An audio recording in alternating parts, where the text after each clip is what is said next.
अब वो समय है जो सब जगह भक्ति करने वाले भी महादुखी हैं, और जो भक्ति नहीं करते वो तो अपने आप ही दुखी हैं। हाहाकार मचा है। एक पैसा ही सर्वस्व हो गया, माया ही सबको मीठी लगती है। इसका कारण क्या है? हमें अध्यात्म ज्ञान नहीं रहा। हम देखा देखी और लोक वेद के आधार से गलतियों पर गलती करके अपने कर्म बिगाड़ रहे हैं। तो परमात्मा दया करते हैं, स्वयं आते हैं अपनी प्यारी आत्माओं को ये यथार्थ ज्ञान प्रदान करने के लिए।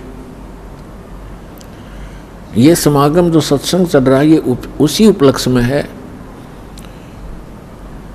कि वो परमात्मा हमारे पिता, हमारे हमदर्द,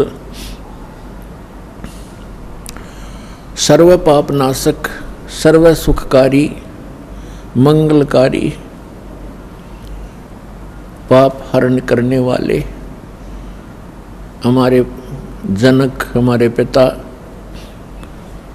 ये परमात्मा हैं। इसलिए ये हमारे को सद्मार्ग दर्शन करने के लिए आते हैं। और काल भगवान जिसके लोक में हम रह रहे हैं, इसका पूरा प्रयत्न होता है कि ये सभी प्राणी परमात्मा से परिचित ना होकर के दंत कथा लोक वेद सुनते रहें, भक्ति करें या तो करें नहीं, विकार खूब करते रहें, और करें तो शास्त्र विधि त्याग का मनमाना आचरण करें, जिससे उनको कोई लाभ होना नहीं। और कुछ दिनों में उनकी आस्था भगवान से अपने आप हट जाती है। जैसे बहुत से ऐसे प्रमाण यहाँ आ रहे हैं, बहुत से उदाहरण हैं कि जो पहले अन्य संतों के पास उपदेशी थे, वहाँ कोई 30 वर्ष, कोई 20 वर्ष, कोई 40 वर्ष अपनी साधना समय व्यतीत करके और सर्वस्व लुटा करके, घर में भी बहुत हानि उठा करके, जन हानि भी उठा करके अब यहाँ आ रहे हैं। अब यदि उनको ये मार्ग ना मिलता और यहाँ उनको कुछ लाभ ना मिलता तो वो नास्तिक हो जाते पक्के।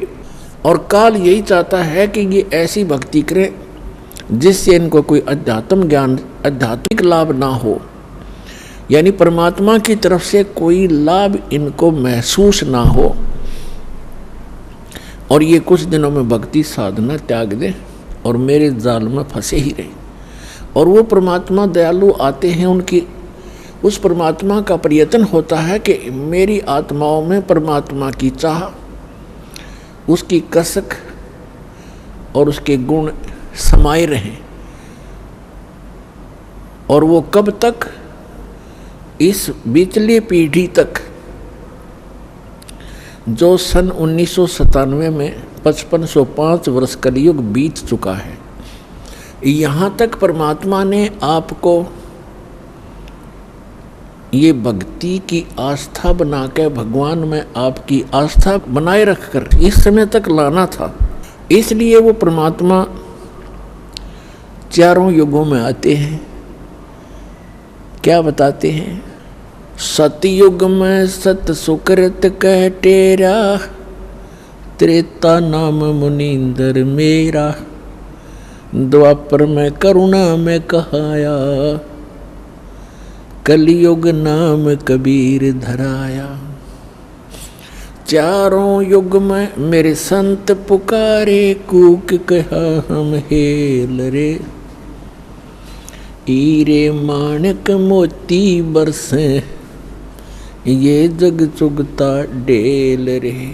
परमात्मा कबीर साहब जो सत्य पुरुष हैं, सारी सृष्टि के रचनहार हैं, ये वही परमात्मा हैं जो बनारस नगरी में, काशी शहर में सन 1398 संवत 1455 ज्येष्ठ सुदी पूर्णमासी को सुबह ब्रह्म मुहूर्त में सतलोक से चलकर आए थे और लहर तारा नामक सरोवर में कमल के फूल के ऊपर आकर नवजात शिशु का रूप धारण करके विराजमान हुए थे। वहाँ से नीरू नीमा नाम के जो दुल्हा दंपति थे, पति पत्नी थे, वो निसंतान थे और उनको उठाकर घर ले गए। परमात्मा की परवरिश की लीला कंवारी गायों से हुई, कबीर सागर में प्रमाण है। और वेद भी यही बताते हैं, ऋग्वेद मंडल नंबर 9 सूक्त 1 मंत्र 9 में यही प्रमाण है कि वो परमात्मा से स्वरूप धार कर जब आते हैं, वो लीला करते हैं, उसमें उनके परवरिश की लीला कंवारी गायों द्वारा होती है। तो ये परमात्मा वही हैं जो सारी सृष्टि के रचनहार हैं, जिसका सदग्रंथ गुणगान करते हैं। और आंखों देखा जिन महापुरुषों ने, उन्होंने भी इसी परमेश्वर कबीर जी की महिमा का ही गुणगान किया। और ये वही परमात्मा है, सारी सृष्टि का रचनहार है। इसके विषय में जिन महापुरुषों को परमात्मा प्राप्त हुए, जिन्होंने परमात्मा का वो निज धाम देखा, लोक देखा, सतलोक देखा, जहाँ हम सभी रहा करते थे, उन्होंने फिर अपनी अमृत वाणी में बोला और बताया। हम सुल्तानी नानक तारे दादू को उपदेश दिया, जात जुलाहा भेद न पाया, ये काशी में कबीर हुआ।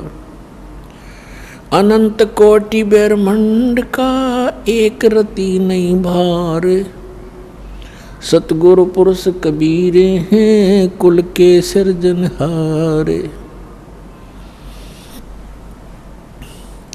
सतयुग में सत सुकृत कै टेरा, त्रेता नाम मुनिंदर मेरा।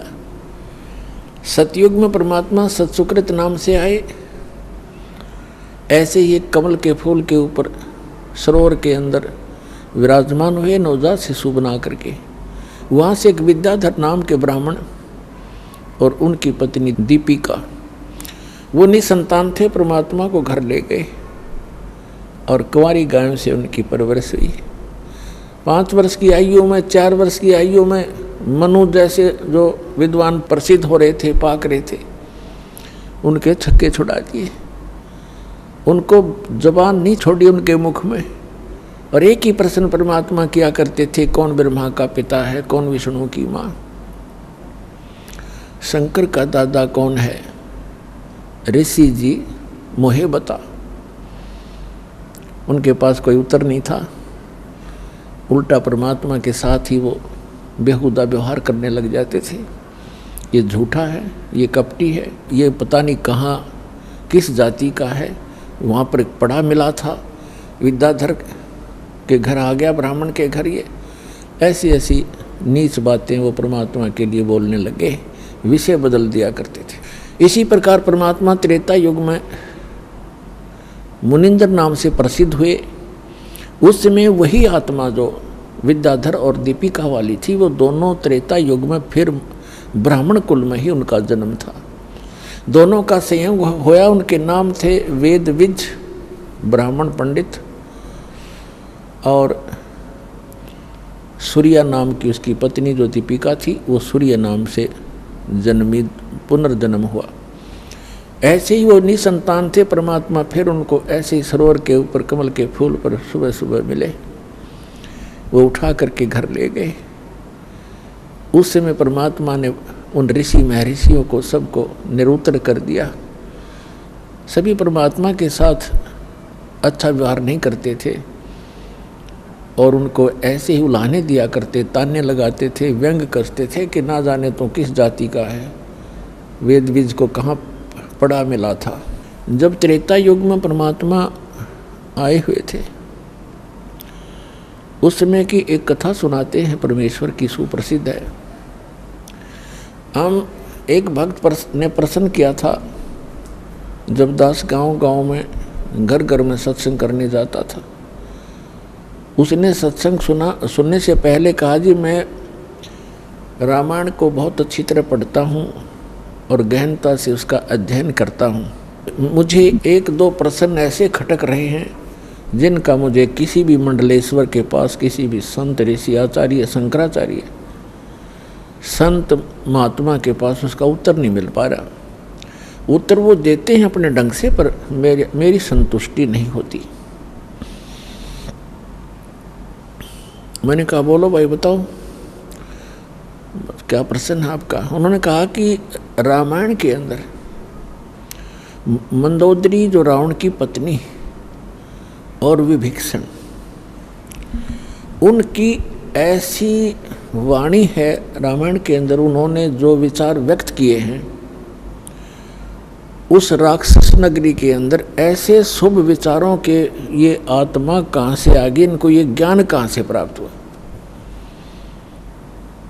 मंदोदरी कितना समझाती है, विभीषण भी बहुत अच्छे वचन कहता अपने भाई को। ये विचार उनके पास कहाँ से आ गए, और पूरे श्रीलंका के अंदर कोई बोलनिया नहीं था। और दूसरा वो ये कह रहा था कि जैसे हम सुनते हैं कि समुद्र के ऊपर पुल बनाया, कोई कभी तो हम किसी से सुनते हैं कि श्री रामचंद्र जी ने पत्थर तरा दिए, फिर हम ये भी पढ़ते हैं कि श्री रामचंद्र जी ने 3 दिन तक घुटनों पानी में समुद्र में खड़ा होकर के याद प्रार्थना करते रहे, अग्निबाण से फूंकना चाहा। फिर उन्होंने कहा कि नल नील आपके यहाँ ऐसे भक्त हैं जिनके हाथों में ऐसी करामात है, उनके हाथों से पत्थर भी नहीं डूबते। और नल नील ने पत्थर तरा दिए। कोई कहता है श्री हनुमान जी ने राम नाम लिख दिया पत्थरों पर, वो हल्के हो गए, तैरने लग गए। ये इस बिना सिर पैर की बात है, मुझे कोई संतुष्टि नहीं मिल रही। मैंने बहुतों से प्रश्न कर लिया, वो भले ही अपनी तरफ से उत्तर देने की चेष्टा करते हैं। मैंने उससे कहा कि पुण्यात्मा, मुझे भी पहला ऐसा हिंदू भक्त मिला है जो ऐसा प्रश्न करने वाला हो, अपने सदग्रंथों में जिसको शंका हो और उसका समाधान ना हो पा रहा हो। अन्य श्रद्धालु तो कोई तो कहीं फंस गए हैं, कोई राधा स्वामी कहीं चले गए, कोई किसी के, कोई सच्चा शब्द सरसाम, उन्होंने रामायण आदि पढ़ने की आवश्यकता नहीं महसूस हो रही। और शेष जो श्रद्धालु वो ब्लाइंड फेथ किए बैठे हैं अपने गुरुओं पर। और एक आप हो जो ऐसी बात कही है जो प्रत्येक ने इस पर विवेचन करना चाहिए था।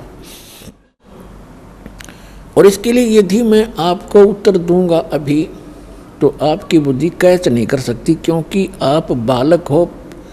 अभी तो आप इस अध्यात्म मार्ग में प्रथम कक्षा के विद्यार्थी भी नहीं हो। तो सबसे पहले आपने सृष्टि रचना सुनना पड़ेगा। अब रात्रि में मैं सत्संग करूंगा, आप सत्संग सुनना, और वो आपके प्रश्नों का उत्तर उसमें मिलेगा।